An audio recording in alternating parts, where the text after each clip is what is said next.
coming up on Inside City Hall tonight. New York State is paying the full cost to launch TrueCare for the first time. Governor Hochul and Mayor Mamdani outlined the first phase of a plan to make childcare universal statewide, with the state picking up the program's tab for the first 2 years in New York City. And we want justice, so these things don't happen again. We'll bring you part 2 of New York One's exclusive investigation into how the NYPD has embraced tasers. And we'll tell you more about one taser-related death that the NYPD never disclosed. Later tonight, I'll be joined in studio by State Assemblywoman Claire Valdez, who has kicked off her campaign for Congress in a district that spans parts of Brooklyn and Queens.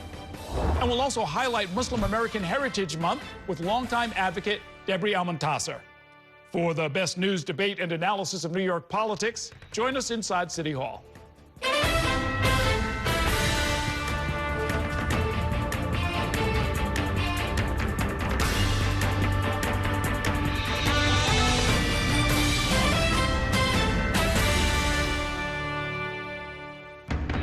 Good evening. Welcome to Inside City Hall for Thursday, January 8th, 2026. I'm Errol Lewis. Presenting a united front today, Governor Hochul and Mayor Mamdani said they have cut a deal to expand universal child care statewide and will seek legislative approval for a multi-billion-dollar plan. But for starters, the Democratic leaders are focusing on 2-year-olds here in the 5 boroughs. Our State House reporter Bernadette Hogan joins me now with tonight's top story. Good evening. Good evening, Errol. And the governor and the mayor providing an early look, at the governor's upcoming State of the State address set to be unveiled next week in Albany. I told him this. Whatever the city was ready to deliver, I would be his partner 100% of the way. Giving Mayor Mamdani an early victory on one marquee promise, Governor Kathy Hochul proposed picking up New York City's child care bill for some 2-year-olds. New York State is paying the full cost to launch TrueCare for the first time. Universal daycare for 2-year-olds as proposed by Mayor Mamdani. After listening to working parents' stress over childcare costs, in some cases amounting to over tens of thousands of dollars, Mamdani made his free childcare proposal a campaign centerpiece, promising to fully fund care for kids 6 weeks to 5 years old. We will build on the city's existing 3K program and say no longer will a family in Flatbush be offered a seat but have to find out that that seat is in Astoria. We will add seats in the neighborhoods where demand has not been met. Although Hochul's deal shaves down Mamdani's plan, should the legislature agree, the city will get $73 million for 2,000 city 2-year-olds in 1 year, growing to 12,000 seats in year 2 and costing $425 million. Another $103 million would add seats to the city's current 3K program. Mamdani explained the new TrueCare program. This will be felt by expanded subsidies for tens of thousands of additional families. New York's total child care price tag could increase to $4.5 billion in the upcoming state budget, including $1.7 billion in new money. Hochul's pledge would cover 100,000 kids under the age of 5, grow universal 3K statewide, add another $66 million for child care pilot programs in upstate counties, and create a new Office of Child Care and Early Education. We have managed our finances quite well. We have been smart about setting aside money to be able to fund some of my ambitious plans. But Hochul sidestepped a question if the state will cover the costs after the second year, and whether new taxes are on the table, a priority for Mamdani. I will tell you it's rather extraordinary for a governor to commit even the next year based on the uncertainty that is being unleashed in normal life, but also with the Trump administrations. Hochul's 2026 opponent, Republican Bruce Blakeman, slammed the plan. He said, quote, if universal child care is truly a priority for this administration, then it should be implemented fairly and statewide. He continued, quote, anything less is an insult to hardworking taxpayers outside New York City. Hochul also would not say if she backed Mamdani's ask for free MTA buses. Ask us next week. But in a later interview, Hochul said she would not include that funding in her budget package. State budget hawks are also planning to backfill child care subsidy costs so far slashed by the Federal Department of Health and Human Services.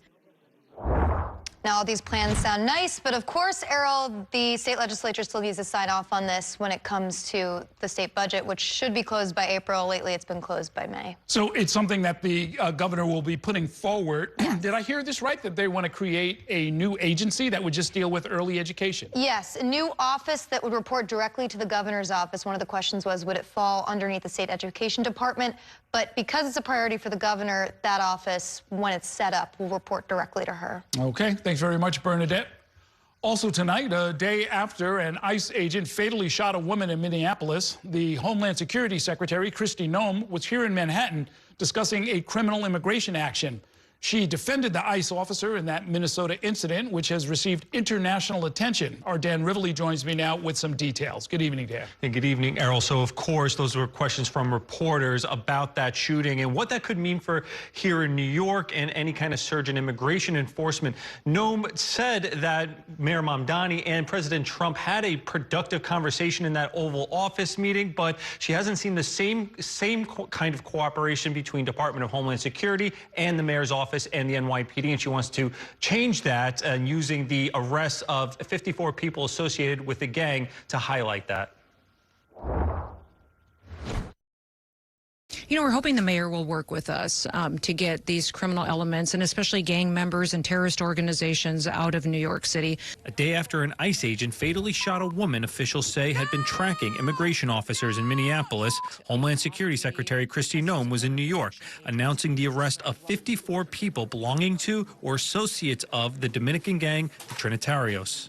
When asked how to prevent the fatal shooting in Minneapolis from happening in New York, she cited more cooperation with local officials. Many times your policies and the rhetoric coming out of elected officials has divided people. The investigation into the Trinitarios, Operation Salvo, was launched after two men from the Dominican Republic, here without authorization, allegedly tried to rob an off-duty Customs and Border Protection agent. One shot the agent in the face and arm. The agent survived. The suspected shooter, Miguel Mora, and the moped driver, Christian Abar, face federal and state charges. We used our mapping techniques, looking at individuals with criminal records, arrest warrants, removal orders, and again, picking them off one by one. Taking questions from reporters, Noem defended the ICE agent in Minneapolis who fatally shot 37-year-old Renee Good while she was operating a car. Noem had called Good's actions domestic terrorism. This vehicle was used to hit this officer. It was used as a weapon, and the officer feels as though his life was in jeopardy. Protesters demonstrated in the streets outside of One World Trade Center where the news conference was held. Democratic officials in New York broadly condemned the shooting. The news coming out of Minneapolis is horrific. Mayor Mamdani on social media said Good had been murdered. On Wednesday, he reaffirmed support for sanctuary laws. I have made it clear to everyone within my city government, and that extends to NYPD, that we are going to uphold our sanctuary city policies.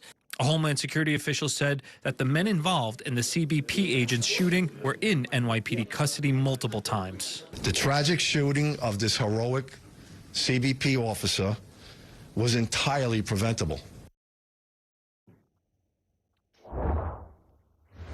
Reporters asked Noem if the kind of immigration enforcement surge that Minneapolis seen is coming to the city, but she didn't answer directly, saying she didn't want to telegraph any future operations, Errol. So, Dan, was this a matter of taking down an entire organization, or were they just going after the two people involved in the shooting of that officer? It started with the two people, and as you heard that Homeland Security officials say, they started looking at their associates, even going down to phone contacts, and then going through some of those removal orders, any kind of criminal history, and they were able to come up with 54 people that they arrested, and about 30 of them have already been deported. We tried to get an exact number of how many had either criminal records or pending charges, but we didn't get that answer. Noem said, though, a vast majority of them did have that. Okay, thanks very much, Dan.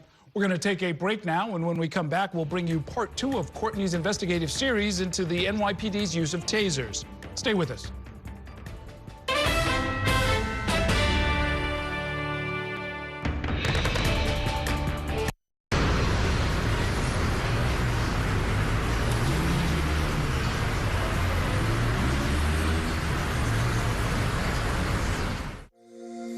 Every day tells a new story. At Mornings on One, we're dedicated to bringing you the stories that matter most to start your day. With in-depth coverage of the day's news. I'm Pat Kernan. Here are the stories we're following. And weather updates every 10 minutes. Tomorrow, some morning sunshine possible. Clouds take over. It's our responsibility to get you the information you need before you head out the door. Mornings on One. Weekdays starting at 6 on the Spectrum News app. Free for Spectrum and Xfinity customers. Spectrum TV, isn't that only live TV? No, it's only all my favorite streaming apps with live TV. Okay. It's only all included at no extra cost. And that's the magic of math. Will this be on the test? Sure. Why not?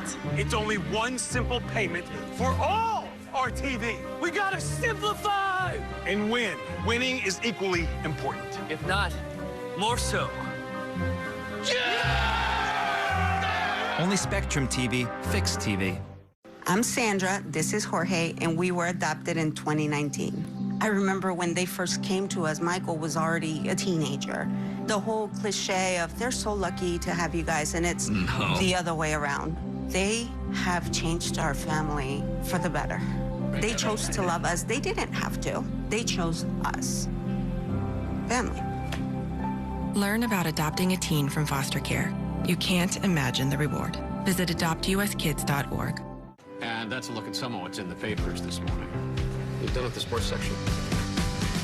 Today's story is about the latest chapter for a beloved local business.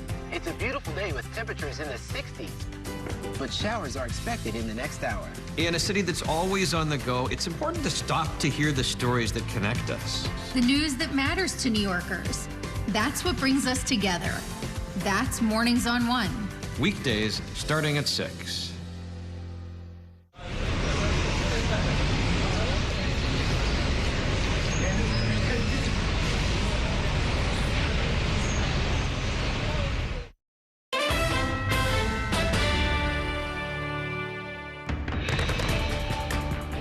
Welcome back to Inside City Hall. We turn now to part 2 of an exclusive New York One investigation.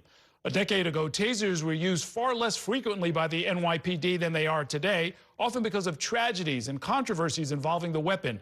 Now, using tasers at a record high rate, the department, it turns out, has failed to disclose at least one taser-related death, New York One has learned. Our Courtney Gross joins me now with the second installment of her investigative series, Shocked, How the NYPD Embraces Tasers. Good evening, Courtney. Good evening, Earl. You're right. It was years the NYPD was really reluctant to embrace tasers on a department-wide scale. Of course, that was until about a decade ago. And since then, at least 3 people have died, including a young Queens man who was having a schizophrenic episode and was then tased in front of his home in 2024. He used to love number 9, and the color blue was his favorite. Yeah. And he's an angel, because he has wings. She lost him on a rainy night in front of their home. I'm not the same anymore. Let me see. Adrian Ceballos had schizophrenia, and his mother, Monica Astudillo, had called 911 for help before. It was like once a year, I will say, once a year. On August 3rd, 2024, she called 911 to get him taken to a hospital for psychiatric care, and things went horribly wrong. It was 2 feet away from me. I was just trying to control the situation, screaming at the cops, saying, don't tase him, because he's schizophrenic.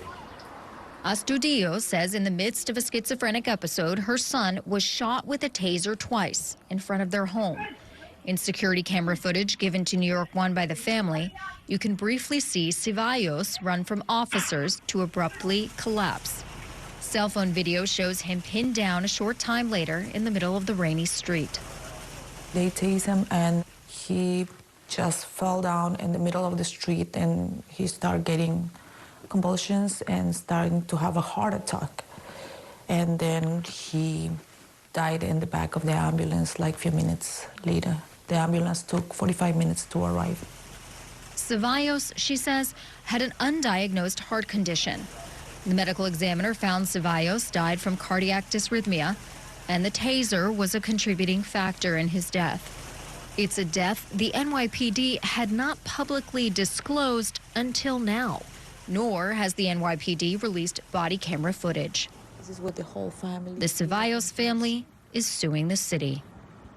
I think he wants justice too, and we want justice, so these things don't happen again. In a statement to New York One, the NYPD disputes the Ceballos family account of the incident, saying Ceballos had attempted to strike an officer and resisted restraint, so he was then shot with a taser. A spokesman said 2 prongs hit Ceballos' torso, but Ceballos removed one of them. The statement continues. This resulted in 2 subsequent attempts to create a successful electrical circuit ineffective. The NYPD says Ceballos was transferred to the hospital conscious and alert, and then suffered a medical episode and died. The spokesman said the department did not disclose the incident before now because it was initially not seen as a death in custody. To the Ceballos family, it's another example of how taser use at the NYPD went wrong, capping off a complicated history the department has with the weapon. Taser, taser, taser. We need to really look at the other side as well. How many other instances where it was actually effective? A lot of times, unfortunately, we often hear about the ones that did not work. There are instances where usage of it has been proven quite effective.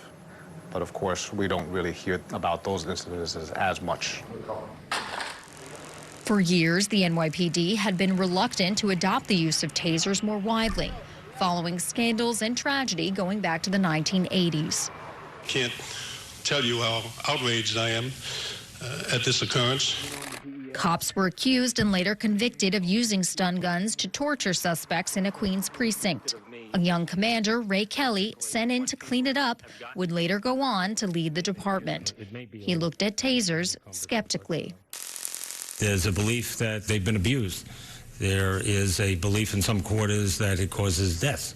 So what we have done is use them in a more closely supervised fashion, having supervisors that use them.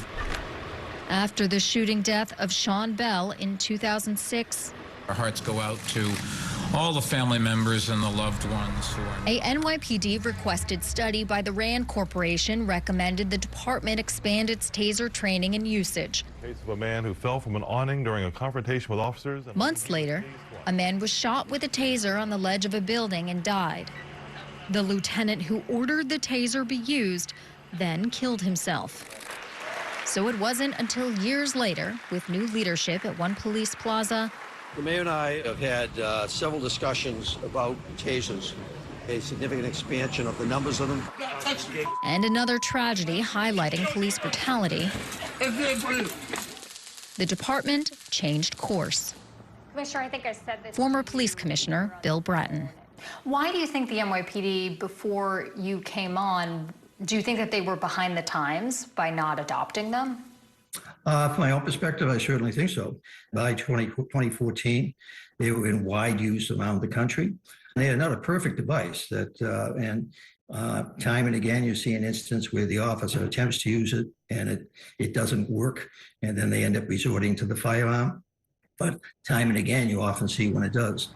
Tasers, no longer would tasers be reserved for supervisors or specialized units. The whole department would be trained. And now the NYPD aims for every patrol unit to have one on every shift. New York One obtained dozens of reports detailing how much Axon, Taser's parent company, has spent on lobbying city government and the NYPD to purchase tasers over the last decade. That price tag, over $711,000. So this taser... During this time period, its CEO and founder was promising results across the country. Whereas our regular tasers are about 80 to 95% effective in the field, this one was about... The NYPD has never hit that target. Aim. According to the latest data available from 2024, tasers are about 61% effective when used by the NYPD. Axon has not responded to repeated requests for comment and repeated requests for an interview with New York One. Find me another weapon in the police arsenal or any weapon in the world that has been tested anywhere near as much as taser, because you won't find one. And you know what these tests have found? everything we surmised from the get-go, that these are safe and effective, that they can cause injury or death under very rare circumstances. Its CEO and founder, Rick Smith, has become one of the biggest names in technology and policing. Axon now takes in billions of dollars in revenue from tasers, body cameras, and other tech. The contract with New York City ballooning at the same time as the NYPD bought more and more tasers. In 2013, it was around $250,000. In 2016, the contract was $4.5 million. And finally, the last contract, signed in 2023, was nearly $55 million. All the while, the number of incidents where a taser is deployed tripled, far outpacing other large departments. In 2023, there were 7 times the number of discharge incidents by the NYPD compared to the Los Angeles Police Department, and 13 times that of the Chicago Police Department. They are not perfect, like any technology, but anytime the taser is used and used effectively, it might preclude the use of a firearm. But not always. From April 2021 through August 2025, in at least a dozen instances, a taser was used on someone who was still ultimately shot by the NYPD and killed, according to the state attorney general's office. In 4 of those cases, the taser failed to work or subdue the subject. The others are still under investigation, adding to a mixed record at the NYPD. The one in the corner. And it's a record the Ceballos family is hoping will change. What does justice look like for you all? Justice is, first of all, getting rid of that taste and not use it randomly like that. I mean, like, they have to have some kind of training to use those tasers. That's a New Year's right here. Nobody's gonna bring my boy back again. Nothing is gonna, but at least I'm giving a message to people so this doesn't happen again, because the loss of a child is horrible. For a mom, it's horrible.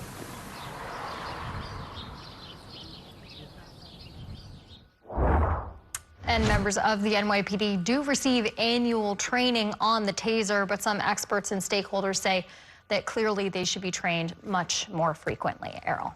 Great reporting, Courtney. A couple of things I wanted to ask you about. One is, in the case of the Ceballos family, it just seems like a straightforward cover-up, to tell you the truth. I mean, they're saying, despite the facts that you've laid out, they're not really disputing most of it, but they're saying it had nothing to do with us, and therefore we didn't report it as a death in custody. And clearly the Office of the Chief Medical Examiner disagrees.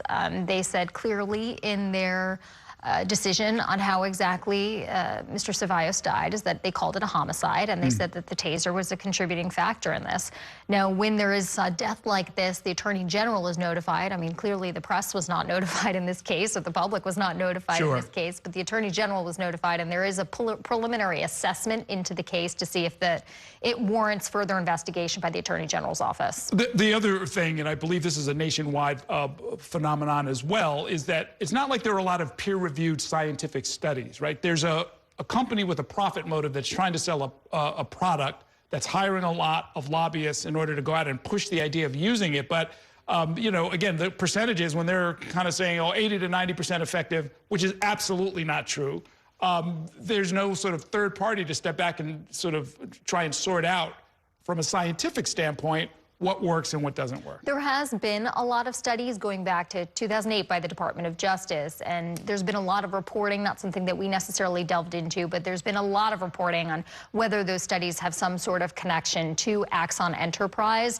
In certain instances, they don't. And for instance, a Department of Justice study back in 2008 said that it was safe and effective and departments should adopt the technology. Since then, there have been other studies that have been done by members of a medical board that Axon had set up, and we haven't delved into that necessarily during our reporting, but plenty of other news outlets have examined that phenomenon. Okay. Thanks very much, Courtney. We're going to bring you part 3 of Courtney's series tomorrow night right here on Inside City Hall, and you can watch the full series at ny1.com or on the Spectrum News app. It is time now for a break. Coming up, the U.S. Senate advanced a resolution seeking to rein in President Trump's military action against Venezuela. We'll bring you those details in 2 minutes. Stay with us.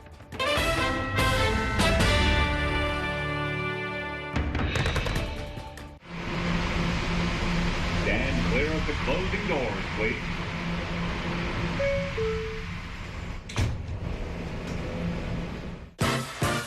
There's nothing quite like the feeling of going to the theater. Onstage celebrates that excitement every week by taking you behind the scenes with the latest news and in-depth interviews of the hottest shows on and off Broadway. So grab a seat, because this is a show you won't want to miss. Join us every Saturday and Sunday at 7:30 p.m. for Onstage. Onstage is presented by your Tri-State Cadillac dealers. Discover which Cadillac is right for you and elevate your journey. It's only a hike. It's only made possible by Spectrum Business connecting healthcare providers of all sizes. Like hospitals relying on the Spectrum Fiber broadband network with industry-leading reliability. Practices keeping patient data safe with advanced security. Pharmacies accessing records in the cloud without fail. It's tailored connectivity solutions built for life-changing moments. It's only a hike. It's only everything. Spectrum Business. Mom was always organized, but she started forgetting to pay her bills on time. And she'd buy the same gifts over and over. Telling the girls about my Alzheimer's diagnosis was really hard. At first, we had our cries, but then we were like, okay, let's make a plan. Early detection gave us time to adapt together. It's so important for you to think about what you can do and making the most of what you have. If you or your family are noticing changes, it could be Alzheimer's. Talk about seeing a doctor together. From my time growing up in Queens watching New York One to my time reporting here, I've seen how quickly a story can change. At News All Day, we bring you the news as it's happening, from around the boroughs to local government to your neighborhood, because our city never stops moving.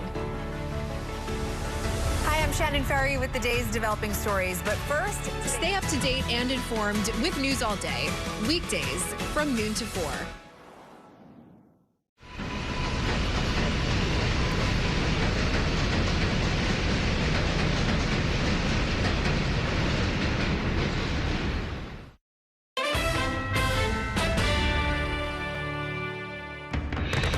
Welcome back to Inside City Hall. 5 Senate Republicans have joined with Democrats to try and curb President Donald Trump's ability to take additional military action in Venezuela without congressional approval. The Senate's top Democrat, New York's Chuck Schumer, called it an attempt to prevent endless wars. But as our Washington, D.C. bureau reporter Shannon Ryan explains, the measure faces an uphill battle to become law. An unusual bipartisan rebuke of President Donald Trump. The Senate voted 52 to 47 Thursday to advance a measure that would require Trump seek congressional authorization for additional military operations in Venezuela, after the U.S. military launched a complex raid inside the country this weekend, capturing President Nicolas Maduro. In the Senate, we Democrats are fighting to prevent military adventurism in Venezuela and other countries and endless wars. I watched where Schumer, he's such a bad guy. I mean, I've known the guy for a long time, and he's such a bad guy. You know, at some point they should say, you know, you did a great job. Thank you. Congratulations. Wouldn't it be good? In a social media post, President Trump lambasted the 5 Republican senators whose support helped to advance the measure. He wrote that they should never be elected to office again. The vote happened one day after the president told the New York Times U.S. involvement in Venezuela could last years. That is not what Americans want. The Trump administration did not consult with Congress ahead of Saturday's attack on Venezuela, drawing the ire of many lawmakers. I think the only people getting the true story are the oil executives, the big oil execs who were briefed, as you heard, before Congress.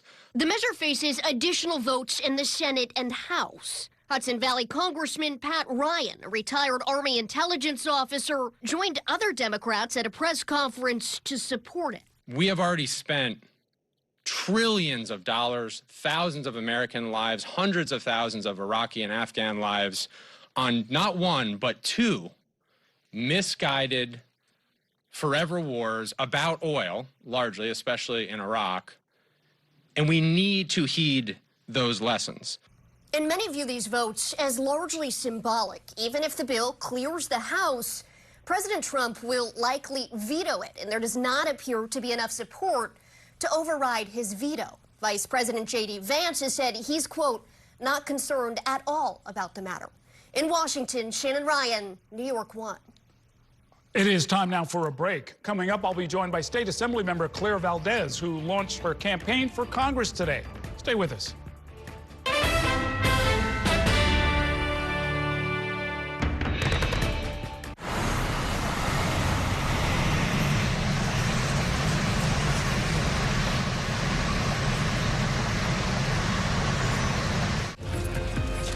My time at New York 1 has shown me that in the city that never sleeps, the news never stops.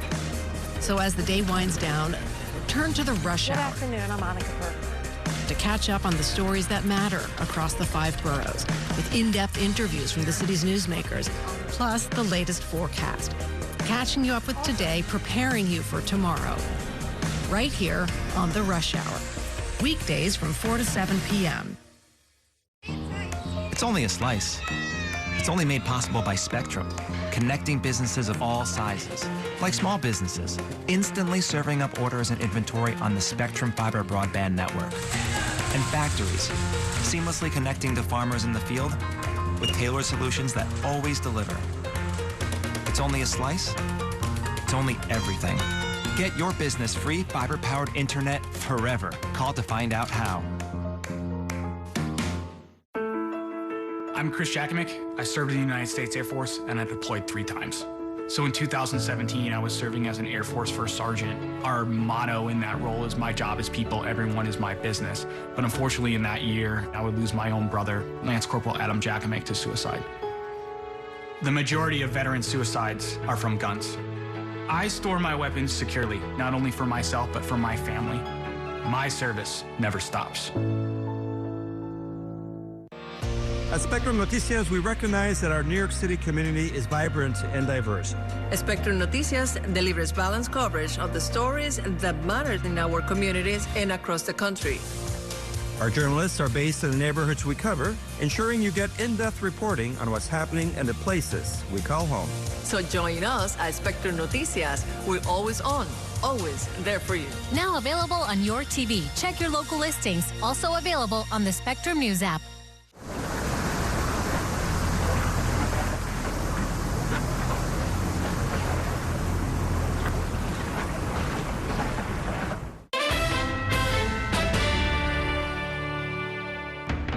Welcome back to Inside City Hall, where we are looking ahead to the primary elections in June.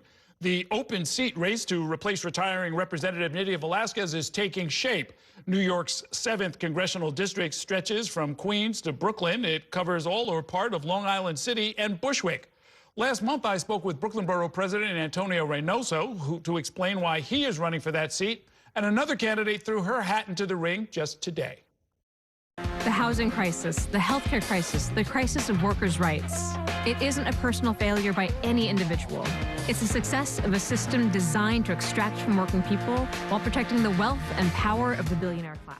That's Assembly member Claire Valdez. She's one of Mayor Mamdani's earliest supporters and the only elected official present in Mayor Mamdani's campaign launch event way back in October of 2024. Welcome to the program. Good to see you. Thank you so much for having me. Why run for this office? You are relatively new to the Assembly. It is true, but you know, I'm running for this office for the same reason I ran for this New York State Assembly last year, because my union changed my life. I'm a former member of UAW Local 2110, and at a moment when union popularity in the United States is at an all-time high, we need a federal government that will support it, will support workers' rights to organize, that will go after corporate and concentrated power and fight for real social democracy in the United States. And that's exactly why I'm running for Congress. Okay, and as a member of Congress, how would you advance those goals? So there's obviously legislative solutions to some of these things. The PRO Act is beyond needed. We can support union drives more directly, standing arm in arm with workers who are striving to organize their workplaces, a federal jobs guarantee, delivering on a Green New Deal to create new infrastructure. Those are many thousands of union jobs. Building a thriving labor movement is really going to be the key to defending our democracy and making it even stronger. Explain what you mean by a jobs guarantee from the federal government. Yeah, so I mean, we can look at the New Deal era where infrastructure was being built all over this country. and workers had many more options for the work that they could be doing. There's plenty of work in the United States that needs to be done. And right now, it's not being done by the workers who need to be doing it. And so I think we can look at developing that as a platform and for the United States. As an active member of the Democratic Socialists of America, and I saw that you say that in your ad, you know, you're with it. It's not something you're running away from or stepping away from. When Mayor Mamdani ran, he said, look, if it's not on my website, all of the whole national agenda of the DSA is not part of what I'm doing. You're in a slightly different position because you're running for an office that will have a lot of national and even international impact, potentially. Which parts of the DSA program should we be thinking about when we think about you as a candidate? Yeah, absolutely. I've been a member of New York City Democratic Socialists of America since 2019. I've been a leader in the chapter. I've helped run many different campaigns as part of the organization. I'm a proud democratic socialist, and for me, that means expanding democracy far beyond the voting booth into our apartment buildings, into our workplaces. And when we think about what that program should look like, it should be a program for working class people, about building real affordability in a city that is profoundly unaffordable for most workers. Guaranteeing housing and healthcare as a human right, making unions available to anyone, every single worker, and again, building democracy all over the United States, and advancing peace abroad too, ending forever wars, ending the ongoing genocide in Gaza, and fighting for self-determination in colonies like Puerto Rico. Okay, the race could attract some more candidates, but as I mentioned, we've got the Brooklyn Borough President, Antonio Reynoso. He's also running. He's also vying for an endorsement from the DSA. I don't know if that's going to happen, and we'll find out about that. What specifically do you think separates you from him? You know, I think this is going to be hashed out in the next, weeks and months.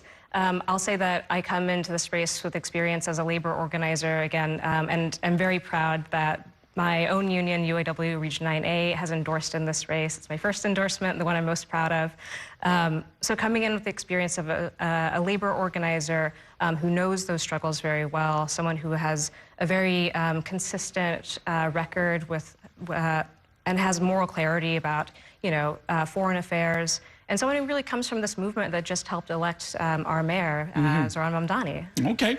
If elected, what committees would you want to serve on and why? It's something I'm still thinking about. Like I said, worker power is incredibly important to me, so places where we can advance things like the PRO Act jobs guarantee, organizing with workers, standing shoulder to shoulder with people who are organizing their workplaces. We'll figure it out. Okay. Tell me about some non-labor issues in the district that you would want to focus on, whether it involves housing, transportation, schools in the district, or anything else. Yeah, housing is, I think, going to be one of the most important parts of this campaign. The district is about 77% renters, and they deserve stability and dignity in their housing. And so fighting for the Housing Act that is championed by Congresswoman Ocasio-Cortez, fighting to fully fund NYCHA and build more public housing too, and support tenants so that they have stable, secure housing long-term that's permanently affordable. I think we also have to talk about, this district is kind of cut through by the Newtown Creek, which has been the site of many different environmental disasters over generations. And so a Green New Deal, climate resiliency, and fighting to make sure that those neighbors can stay in their homes safely in a clean environment. A lot of candidates have talked about Trump-proofing New York or pushing back against policies of the administration that they don't like. Where would you fall in that spectrum? We have to push back against the Trump administration. This race really is, it's not about, this is a deep blue seat. Fighting the campaign in this seat is going to be about what the direction of the Democratic Party looks like. If we're going to be defending a status quo, or if we're going to be taking on fascism and billionaire power and corporate power. And the Trump administration is a clear and obvious threat to New York City and New York State and the entire country. And we have to push back against him. In the state legislature, we've been fighting for things like New York for All, to protect our immigrant neighbors, to tax the wealthiest among us so that we can actually build up our public programs and social safety net. And those are all part of Trump-proofing New York State, but we have to continue that fight at the federal level too. Okay, before I let you go, this is sort of like almost like a lightning round question. You've worked at Taco Bell, you've worked at Trader Joe's, you've worked at Pizza Hut. Which was your favorite place to work at? Oh man. So probably Taco Bell, because you really get to see how the sausage is made, and it's fascinating. You get a meal out of it, place. too. Okay, best of luck. We'll see you out on the campaign trail. Thank you so much. All right, let's take a short break now. When we come back, we'll hear from the family of a man who was fatally shot by police in 2024 after the state attorney general declined to seek charges against the 2 officers involved. Stay with us.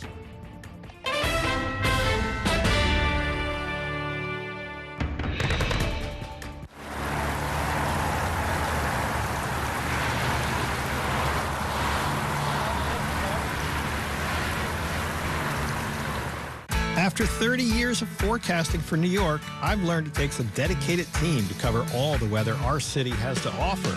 As chief meteorologist at New York One, I'm honored to be able to help New Yorkers plan their day. Morning, noon, or night, our team is here to bring you accurate forecasts you can count on, from severe weather updates to our Weather on the Ones. Watch the New York One weather experts with your Weather on the Ones on your TV and on the go with the Spectrum News app. Your entertainment the way you want it. With Spectrum TV, all these streaming apps are included at no extra cost. So you can watch anything. Movies, series, sports, reality, news. Here's a look at today's top stories. Exclusive originals. We await your orders. And even more of your favorites with live TV. Stream across your devices and enjoy anywhere. See you later. Get it all with Spectrum TV. I'm an ex-drug dealer, and I'll be your sub today.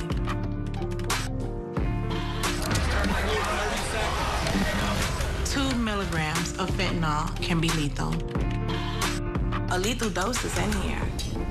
Who gets it, I won't know. It's cheap, it's potent, and it's profitable. The sad reality is fentanyl is being mixed into everything now. More kitchen now. My father was a New York City firefighter.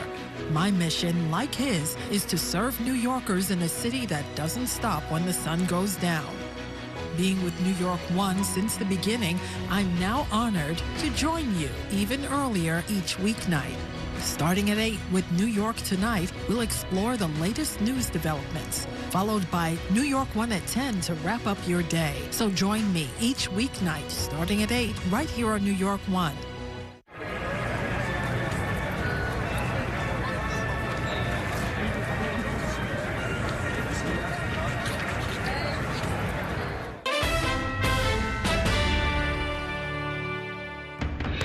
Welcome back to Inside City Hall. State Attorney General Letitia James will not pursue charges against the police officers involved in the 2024 fatal shooting of a Brooklyn man.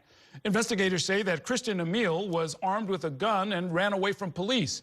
His family insists that Emile was trying to get away from the officers but not hurt them. Our Ayanna Harry takes a closer look at the report and reaction from Emile's mother. My son is shot in the back 6 times. The final chaotic moments of Christian Emile's life captured on police body cam video. It was May 12, 2024, Church Avenue in East Flatbush. Emile was shot 6 times by NYPD officers, including in the back and in the head. The shooting unfolded as Emile ran from officers telling him to stop. Police say a loaded 9mm gun was found on the ground where Emile fell. After a more than year-long review, the state attorney general's office just announced their investigators will not seek charges against the 2 officers who fired their weapons. I was expecting to at least have one of the officers prosecuted. For Tarnisha Woolard, the decision to not pursue charges was deeply disappointing. For more than a year, she's led protests over her son's death. It's just hard to take into existence that this is what we're going through right now. According to the AG report, 2 officers and a sergeant were on a routine patrol when they spotted several men arguing, and officers moved to arrest Emile when they saw he had a gun. The report noting officers could use deadly force if they reasonably believed it was necessary to defend themselves or another against Mr. Emile's imminent use of deadly force. But Emil family attorney M.K. Kashian believes there was no attempt at de-escalation or less lethal uses of force. Even though a taser was deployed in this case, it was deployed simultaneous to the actual shooting. Emil's mother now plans to sue New York City, claiming civil rights violations in the death of her son, a son she lost in the early morning hours of Mother's Day. He was the person that he's going to walk in a room, he's going to smile, and he's going to light up that whole room. In Brooklyn, Ayana Harry, New York 1. It is time now for a break. Coming up, longtime community leader Debbie Almontasser will join me to talk about Governor Hochul's designation of January as Muslim American Heritage Month, as the city's first Muslim mayor wraps up his first week at City Hall. Stay with us.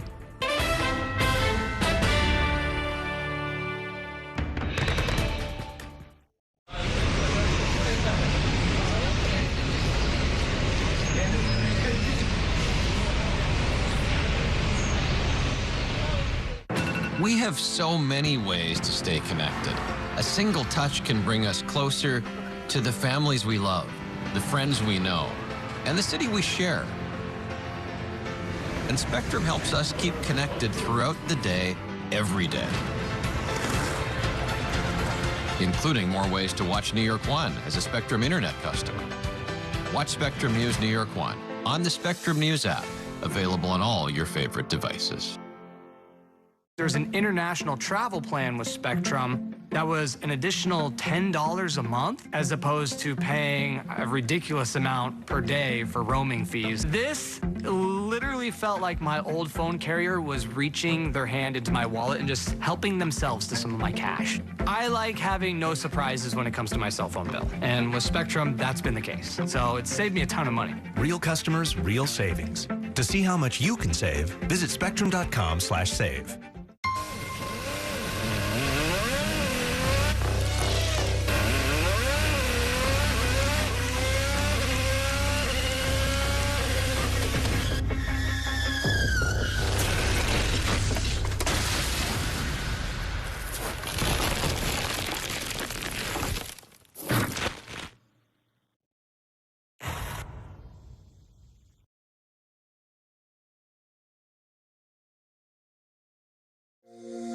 Every day tells a new story. At Mornings on One, we're dedicated to bringing you the stories that matter most to start your day, with in-depth coverage of the day's news. I'm Pat Kernan. Here are the stories we're following. And weather updates every 10 minutes. Tomorrow, some morning sunshine possible. Clouds take over. It's our responsibility to get you the information you need before you head out the door. Mornings on One. Weekdays starting at 6 on the Spectrum News app. Free for Spectrum and Xfinity customers. Stand clear of the closing doors, please.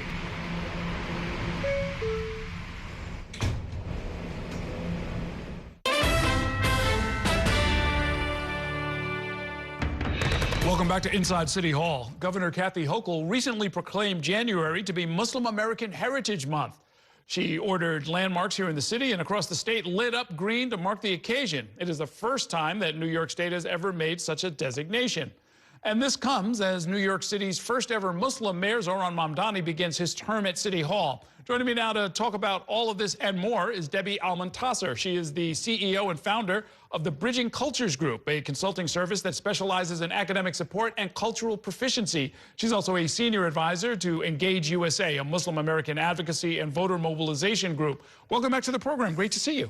Great to see you. Thank you for having me. I imagine members of your community are floating on air now that the inauguration makes it official and we have the first ever Muslim mayor of New York City. Absolutely. With the opportunity to have Muslim American Heritage Month inaugurated in January and the day after the swearing of the first mayor of the city of New York is incredibly amazing. Is this a first nationally, or is New York joining other states in this recognition of the month? New York is actually joining other states. The first state that I'm well aware of is New Jersey, and that was the model that we at Engage used for Governor Hochul. So when Governor Hochul was running for governor, we provided her a questionnaire for endorsement. So Engage Action and its PAC actually provided her the questionnaire, and she completed it. And one of the very questions was, would you consider inaugurating Muslim Heritage Month. And here we go,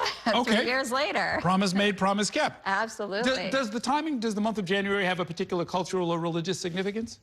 No significance whatsoever, but being that every month we literally have something going on, some ethnic or racial group is being celebrated, so we figured let's just do January because nobody claimed January. Well, I'll tell you, the start of the legislative session is a great time to be rubbing elbows with the governor. So your timing couldn't be better from that standpoint. Let's talk about the hidden curriculum. This is something that the last chancellor, I think, David Banks, was the one who really sort of put it in place. And these are modules of teaching history of what I personally think of as the different tribes of New York. So one on Jewish Americans, one on Native Americans, one on a lot of different groups, and it includes Muslim Americans. So there's a special focus on it, but it's a discrete unit that counts and helps kids learn history, social studies, and other required topics. You helped develop it. What was that like? Sure. So I had the extraordinary opportunity to be one of the academics who actually contributed. I was also one of the readers. And this work was done under my Bridging Cultures group, hijab. I won't use hat, but hijab, where I actually had this opportunity. And just a little bit about the Hidden Voices curriculum. This was something that has been created several years back, specifically starting with the LGBTQIA community, where they actually started the curriculum. So every year, they actually added a different group or community. And so given what New Yorkers have experienced in the last 2 years with what was happening in Gaza and Israel, the need to make sure to uplift and amplify Muslims and Jews in New York City and their contributions, David Banks basically said, we need to do this. And so it was a labor of love for me and other leaders and academics. The lead scholar on this was Edward Curtis from Indiana University, and there were 7 other academics who actually contributed. So, and you have such a sort of a rich backdrop to paint on in New York, so to speak. Meaning, there's a lot of history that was made here, but it is, as the title of the project suggests, hidden. That these are just things that didn't either didn't make it into the mainstream curriculum or just not part of people's general understanding. Absolutely. And I think the biggest thing that it does, Errol, is it demystifies Islam and Muslims in American history. What we see a lot happening in social media, in the media itself, is that Islam is portrayed as an immigrant religion. But in fact, Muslims have been here from the very inception of this country, dating back to 1492, 1493. And one of the very first people that was actually recognized within this curriculum is Estevinco, who was a North African who was brought on a ship as an enslaved person, but created an incredible opportunity to actually be recognized in history. And so there is a segment about him and a whole host of other people. And what I want to also add is this is just volume 1. So we're hoping that volume 2 will actually cover the rest of American Muslim history up to modern day, where we will include Mayor Mamdani. Well, indeed. Of course, right, one of the big lessons in all of this is to teach people that, like, you're making history every day, right? You're part of this. This isn't just like some book on a shelf. In trying to sort of put all of this together, what grade are you aiming it at? Is this for 5th graders? Is this 12th graders? Where does it fit in? This actually fits in all grade levels. And what's beautiful about the Hidden Voices curriculum is that it is supplemental materials that educators, whether you teach in elementary, middle school, or high school, can actually pull and incorporate into the history lessons that you're teaching. So it's a great, great tool for educators where they don't have to go looking on the internet, which we know that a lot of times what you find on the internet is not always credible and factual. So the fact that we have academic scholars who put this together really makes me and others who, have had the opportunity to teach know that it's coming from reliable sources. And you know a lot more about the system than most of us. Is it at the discretion of the principal, the teacher, the district? Who makes the decision to use these supplemental materials if that's what they want to? So it's been made on a central level. These materials are, available. And in fact, what the former chancellor did was actually invite schools to actually utilize both of these curriculums as pilots. So about 22 schools signed up to actually use them. And considering the rise in anti-Semitism and Islamophobia, I'm really happy to see that a lot of schools decided to sign up to incorporate them in their teaching. Yeah, that I think is one of the things that we're going to see over the next few years, is that it's great that you're starting with the kids, but there are a lot of adults who don't know really the basics, who don't really understand that Islam is an Abrahamic religion, that it's, sort of a sibling religion that comes out of the same, that has a lot of the same stories, a lot of the same prophets, a lot of the same of look and feel as religions that we know more about. And I know that's not what a secular education is supposed to be providing, but it really could come in handy these days. Oh, 100%. And what's great about the Hidden Voices curriculum, it's actually available to the public. So all you have to do is go on the school website, the New York City Public School website, and pull all of them. And they're really enjoyable readings. Yes, it really is, because a lot of it happened around New York, right? So you walk around and you're like, oh, that happened right here on William Street or on Water Street or in Brooklyn. Great stuff. Thank you very much. Congratulations, and look forward to talking again real soon. Absolutely. Happy New Year. Same to you. That is going to do it for tonight's show. Thanks so much for watching, and have a great evening. We'll see you next time inside City Hall.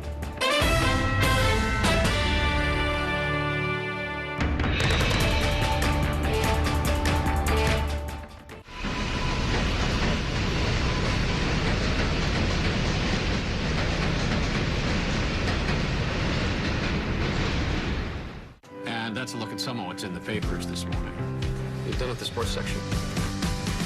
Today's story is about the latest chapter for a beloved local business.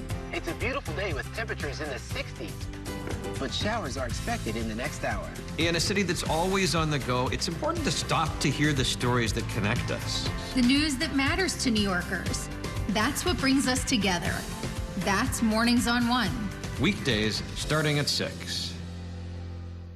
Your entertainment the way you want it. With Spectrum TV, all these streaming apps are included at no extra cost. So you can watch anything. Hey, brother, be careful. Movies. I've got this condition where I don't feel pain. You're a superhero. No. Series. There was another murder in the building. Sports. Reality. Here's to a summer you'll never forget. News. Here's a look at today's top story. Exclusive originals. We await your orders. Even more of your favorites with live TV. Welcome into First Take. Stream across your devices and watch anywhere. At home or out and about. It's the entertainment experience you've been waiting for. Streaming apps included at no extra cost. Just got that, pal. Get a good look. With live TV and on demand. All together, all in one place for you to enjoy. It's whatever kind of adventure we want it to be. Get it all with Spectrum TV. There's nothing quite like the feeling of going to the theater. Onstage celebrates that excitement every week by taking you behind the scenes with the latest news and in-depth interviews of the hottest shows on and off Broadway. So grab a seat, because this is a show you won't want to miss. Join us every Saturday and Sunday at 7:30 p.m. for Onstage. Onstage is presented by your Tri-State Cadillac dealers. Discover which Cadillac is right for you.